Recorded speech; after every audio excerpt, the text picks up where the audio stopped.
Aqui há seres humanos, aqui, neste campo santo. Há muito tempo, seus corpos se transformaram em pó. Mas o que dizer de suas almas, de suas mentes? Também estão aqui? Vocês vão ver agora um dos filmes mais extraordinários de nossa época, que se atreve a investigar a possibilidade de haver vida depois da morte. Tudo o que verão é baseado em estudos científicos de parapsicólogos e médicos, assim como no testemunho de pessoas que foram declaradas mortas e, mesmo assim, recuperaram-se milagrosamente e viveram para contar sua incrível experiência.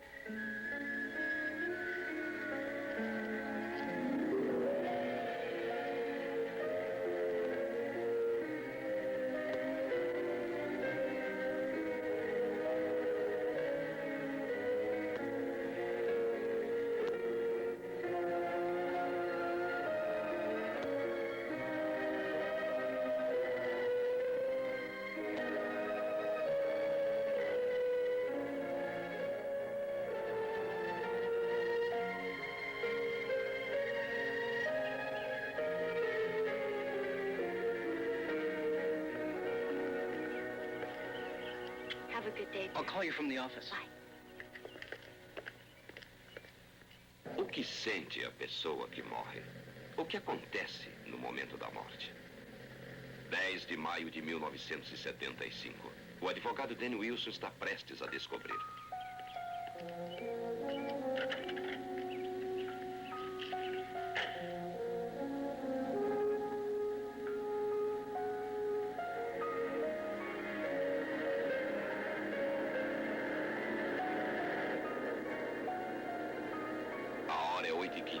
O Wilson está entrando na mesma estrada em que entrou nos últimos 6 anos ao ir para o trabalho. O percurso leva geralmente meia hora, mas hoje levará menos de 10 minutos.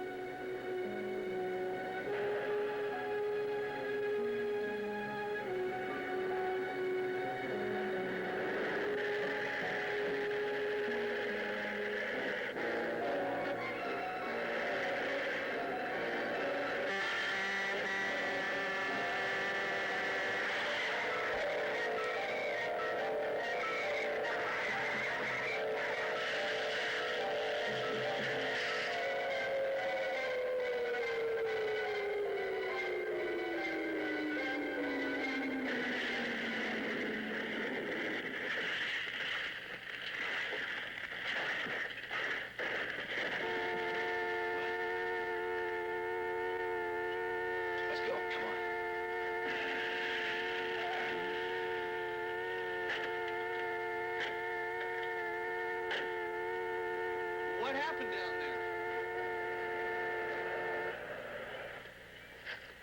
Easy, I got him. I'm a nurse. Help me get down to him.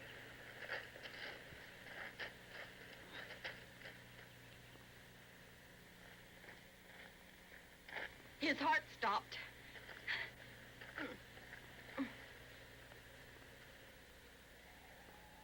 I think the ambulance is too late.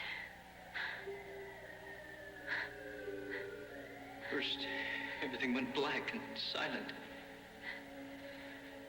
Suddenly, I felt as if somehow I had pushed out of my own body and started to float upward above them. I could see the nurse trying to revive me. And I knew I was dead. Then there was a blinding light. It began to envelop me. I was there, in limbo, someplace between life and death. It was beautiful. So peaceful, I didn't want to come back. There was a little bridge beyond the mist. And I somehow knew if I crossed that bridge, there was no coming back. Then I thought of you and the kids. How much you needed me. The next thing I knew, I was in an ambulance. Julie, I'm not afraid of death anymore. I know what to expect now.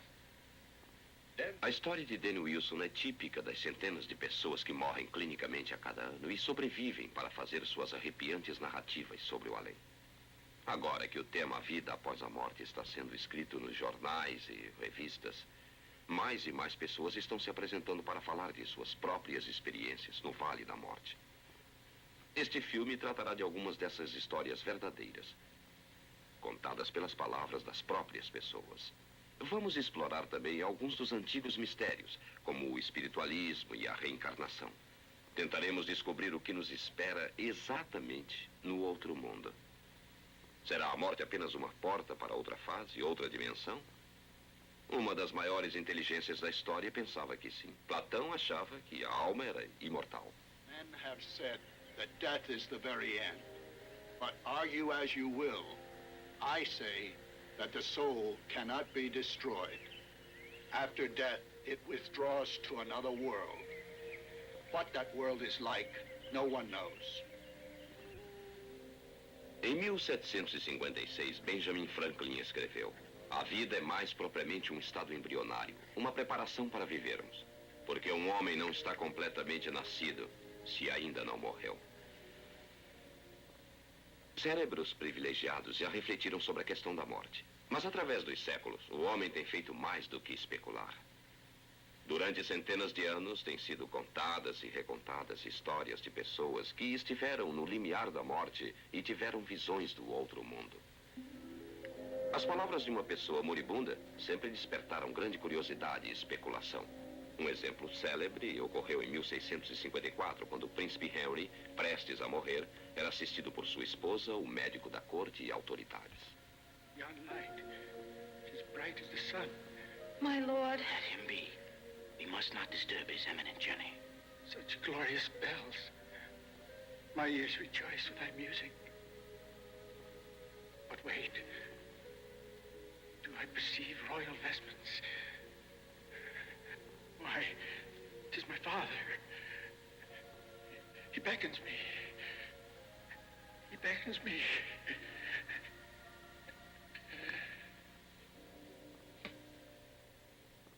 O príncipe Henry chegou a ver realmente o outro mundo? Ou só estava tendo uma alucinação? Histórias de pessoas que vislumbraram a eternidade vêm sendo escritas e impressas há muitos anos. Ouçam as últimas palavras dessas pessoas famosas. Em 1861, a famosa poetisa Elizabeth Browning pronunciou estas palavras em seu leito de morte. Suas observações foram verdadeiras ou simples manifestação de otimismo? It is beautiful. O famoso pioneiro da aviação Ed Rickenbacker, depois de um desastre de avião quase fatal. The sweetest, tenderest, most sensual sensation I've ever experienced. Em 1931, estas foram as últimas palavras de Thomas Edison. It's very beautiful there.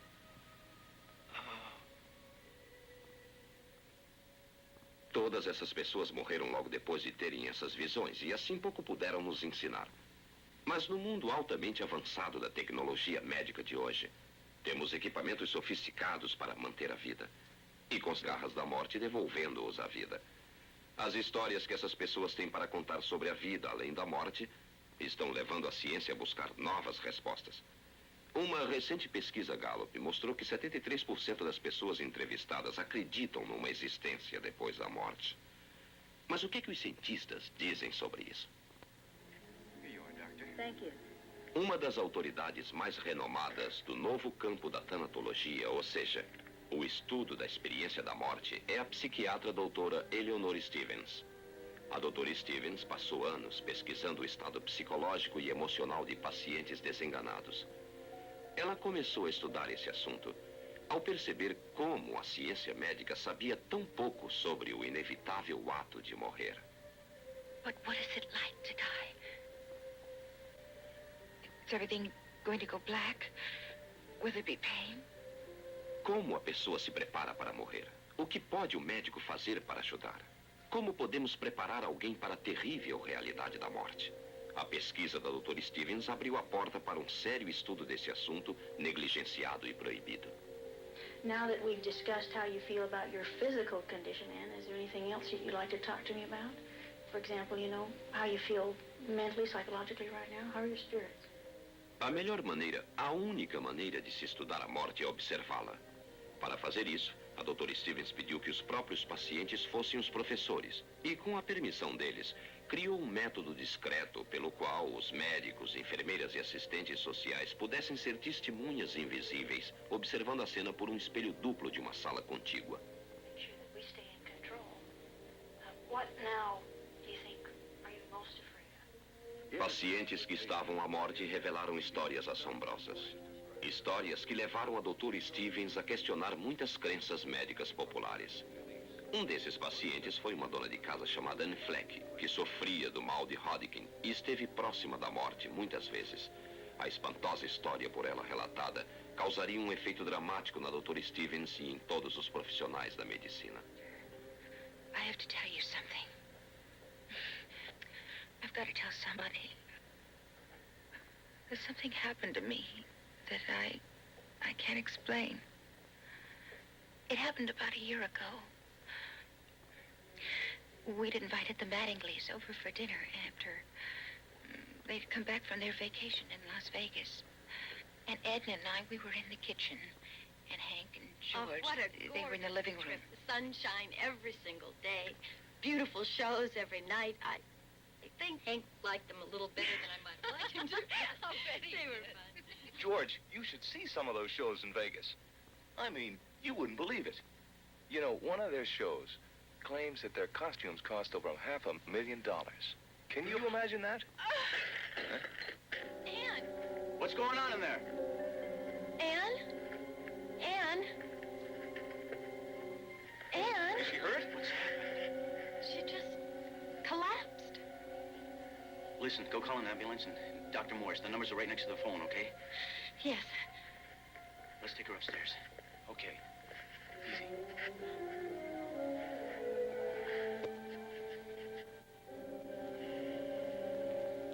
Still no vitals, I Doctor. seemed to fall into a darkness, and I started to hear voices. I recognized one of them as Dr. Myers, but then something strange happened.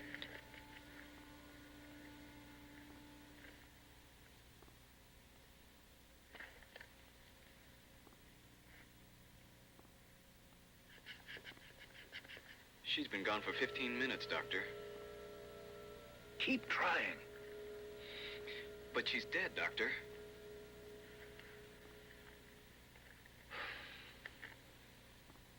I could see myself below. Down there on the bed, my face was pale and lifeless. I could feel myself being drawn through some kind of shell or tunnel towards a brilliant light at the other end. It felt good and warm, and I wasn't scared anymore. Then I was back floating above the bed. After the attendant said that I was dead, I saw you pull on your chin. And George, he made the sign of the cross. Anne Fleck morreu pouco tempo depois. Mas devido à sua cooperação e a de muitas pessoas corajosas iguais a ela, a doutora Stevens pôde investigar seriamente pela primeira vez a possibilidade de existir vida depois da morte. A doutora concentrou-se em seu trabalho e ficou surpresa ao descobrir que os pacientes que haviam voltado da morte tinham todos histórias semelhantes a contar. A doutora ouviu as gravações de outras entrevistas, comparou umas com as outras. As histórias de encontro com a morte tinham detalhes fantasticamente semelhantes. Quando falava sobre essa experiência para uma plateia formada por estudantes. Then reaching a bright source of light at the other end. Yes. You've been telling us about all these spooky cases you've seen, about people surviving death and telling you about an afterlife. But do you really believe in all that jazz? It's not a matter of belief or opinion. I know, beyond the shadow of a doubt, there is life after death. A doutora Stevens não tinha a intenção de tornar públicas as suas convicções, porque ainda tinha muito trabalho pela frente, mas deixou escapar.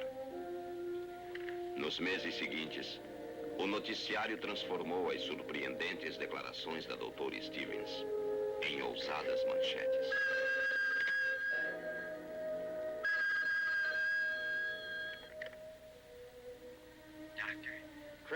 E começaram os telefonemas malucos com oferecimentos de suicídios em nome da pesquisa. A despeito da contribuição da doutora Stevens para o nosso entendimento do que é a morte, parte do clero ficou preocupada. Porque a doutora tentava explicar cientificamente o que eles diziam ser uma questão de fé. Mas para os pacientes da doutora Stevens não foi simplesmente uma questão de fé. Anne Fleck sabia perfeitamente o que havia acontecido com ela. Todos os que transpuseram o limiar da morte têm uma história para contar sobre como era do outro lado. Como Brian Temple. Estava a morrer naquele dia depois do Natal, em 1974. Mas foi o que aconteceu. Ele morreu. Temple tinha 40 anos e trabalhava em construções. Ele nunca havia se considerado um homem devotado à religião, mas para ele, sua viagem ao além provocou surpreendentes implicações religiosas. I gotta get in here. Watch it.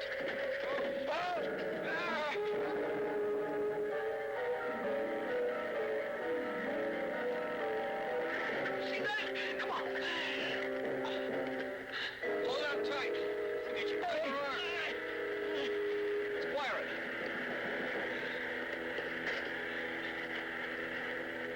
Get an ambulance.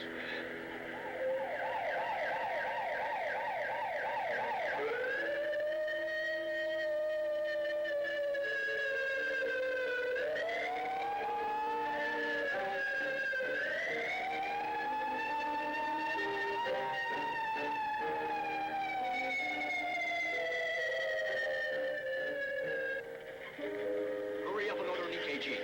I think he's one of Dr. Tishman's patients. Get him. Yes, doctor. I can't get a pulse.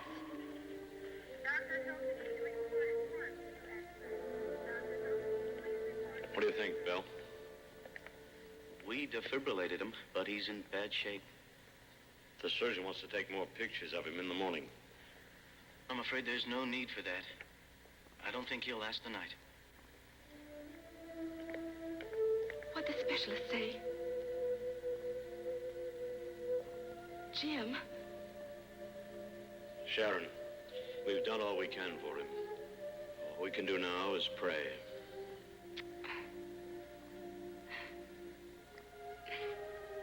Dr. Wild, report to surgery. Dr. Wild, please report to surgery.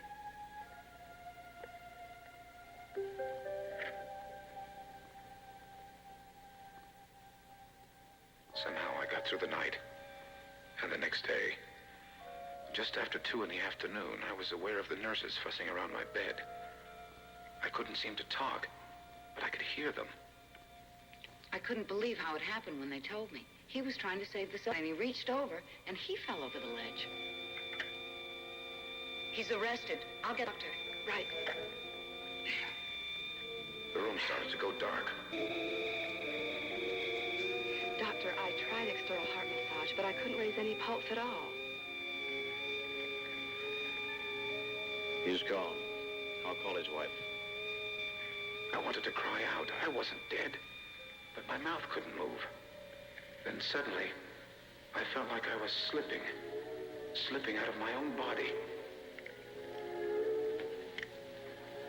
and pulled through a long tunnel. Soon I was high over a city, and I could see the lights blinking, beckoning me. It was the most beautiful thing I'd ever seen. Words can't describe the beauty nor the splendor. It was overwhelming. From this world. Suddenly I was back in the hospital room, but hovering over the bed, looking down at my own body.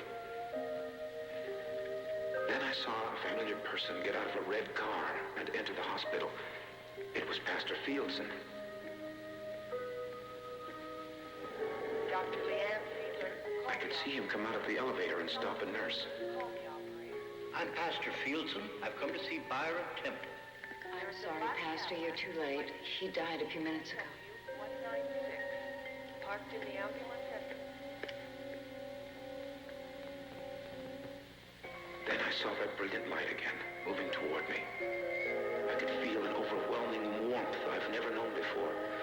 It enveloped me, consumed me, and I knew it was a divine presence. It was God. I could hear no voice, no spoken words, but I was asked what I wanted to do. I wanted to stay here. I had never felt so loved, so secure. But I was told I had more to do yet. Suddenly, I felt myself descending, floating lower, moving closer to my body. Then a wave of cold gripped me as I seemed to enter that lifeless form that was me. And my eyes flickered open for a moment.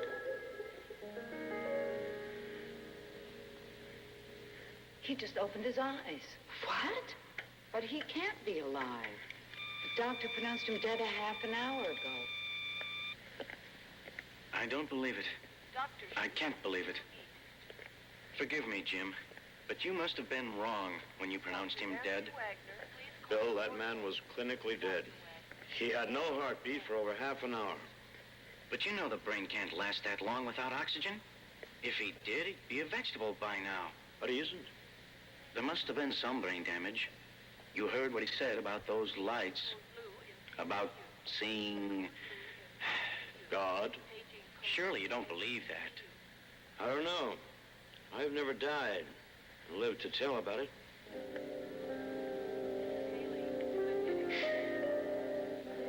Brian Temple está vivo ainda hoje. Uma conclusão sobre a sua história é aparentemente inevitável. Sua experiência implica claramente na existência do que comumente se chama de alma. Mas a fria atitude clínica da ciência rejeita uma palavra como alma. Prefere um termo como consciência, uma energia misteriosa da mente. Muito bem. O que sabemos a respeito da energia em geral? Que há uma lei da física referente a seus estados, como a madeira que se queima e se transforma em cinzas, o aço que derrete e fica no estado líquido. O que diz que a energia não pode ser destruída, pode apenas ser mudada para outra forma, como a fissão de átomos para bombas nucleares. Mas o que acontece com a energia invisível da consciência na hora da morte? Este órgão, o cérebro humano, é a coisa mais complexa e mais misteriosa que o homem já viu. Sabemos que ele emite energia porque podemos medir a atividade de suas ondas. Impulsos elétricos, ondas alfa, entre outras. Hoje, os centros científicos de pesquisa estão surgindo em todo o mundo, onde os parapsicólogos estão se dedicando a um único campo: a misteriosa energia liberada pelo cérebro humano. Só nos Estados Unidos, há no momento mais de 100 universidades oferecendo cursos de parapsicologia, onde avançados experimentos com a mente fazem parte do currículo diário. Já tem sido provado que algumas pessoas podem controlar sua energia mental e sintonizá-la de tal modo a enviar ou receber impulsos elétricos cerebrais. Recentemente, eminentes cientistas do Instituto Stanford de Pesquisas realizaram uma incrível experiência, provando que os impulsos elétricos do cérebro podiam ser transmitidos a milhares de quilômetros de distância. Um observador transmissor foi enviado ao Brasil, onde permaneceu focalizando sua concentração na imagem do aeroporto da cidade do Rio de Janeiro.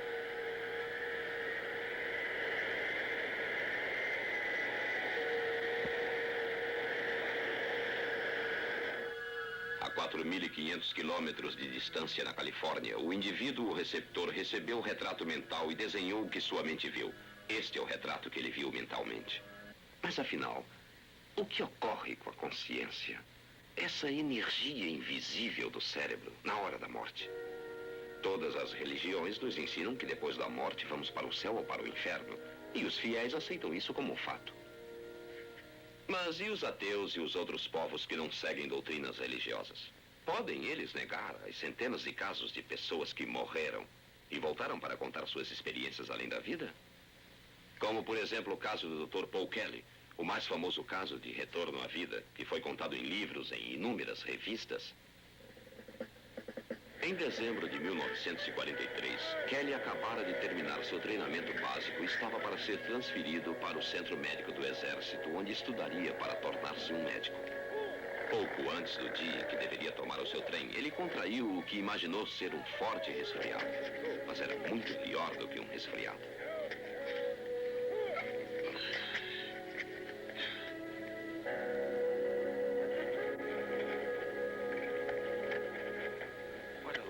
Piece of luck. Here I was just about ready to leave, and then they slapped me in the base hospital with a rotten chest cold. Or so I thought. You see, For a private like me to get a chance at medical school was practically unheard of.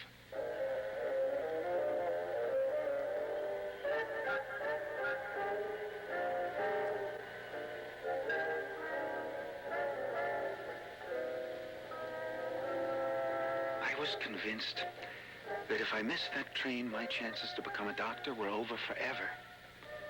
I had no idea at the time how sick I was. I just wanted to make that train. I knew I had a fever, so I conned one of the orderlies out of a bottle of aspirin and kept popping him down. I even coughed into the pillow so the doctors wouldn't hear me.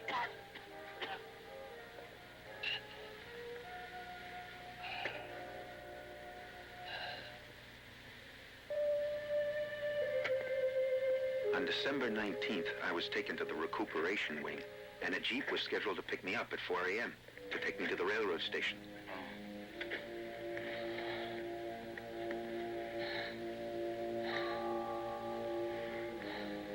At 3:30 in the morning, I got up to dress, but couldn't make it.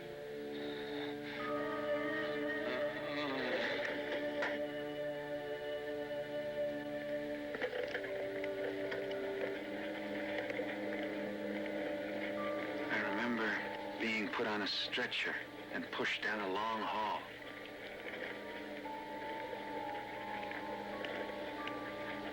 And then I remember coming to in the X-ray room. Think you can stand long enough for one shot? Yeah, I think so.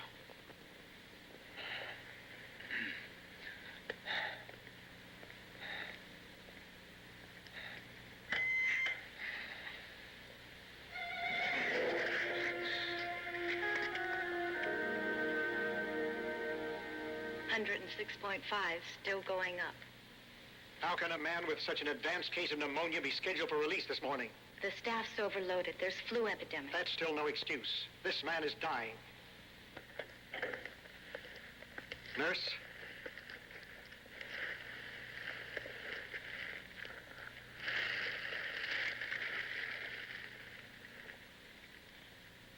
He stopped breathing. There's no pulse.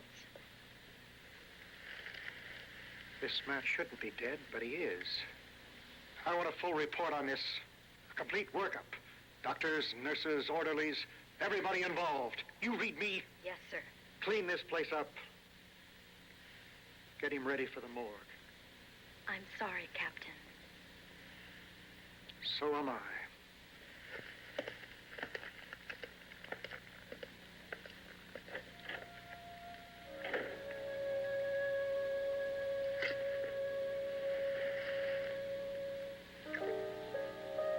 After the X-ray room, the next thing I remember was waking up in a small room and seeing a little lamp burning on an end table.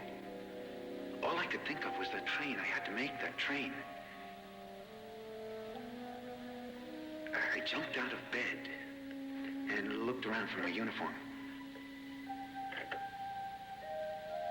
Then I happened to look back toward the bed. Someone else was in it. The same bed I'd just gotten out of. How'd he get there? I was just in that bed a minute ago. Then in the dim light, I saw the gray skin of his arm, a lifeless hand. Whoever it was, he was dead. There was a fraternity ring on one of the fingers exactly like mine.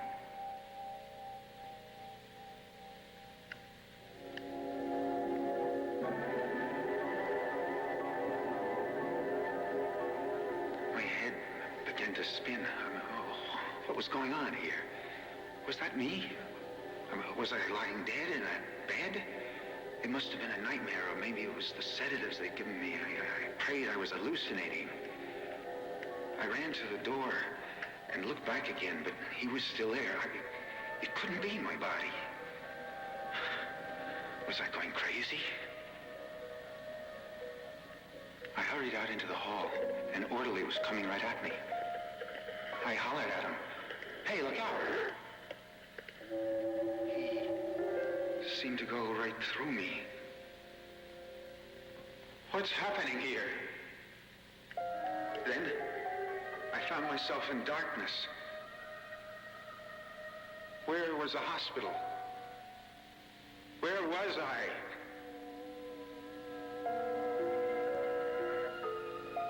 I was floating through the air above a town. And then another moment later, I was on a city street.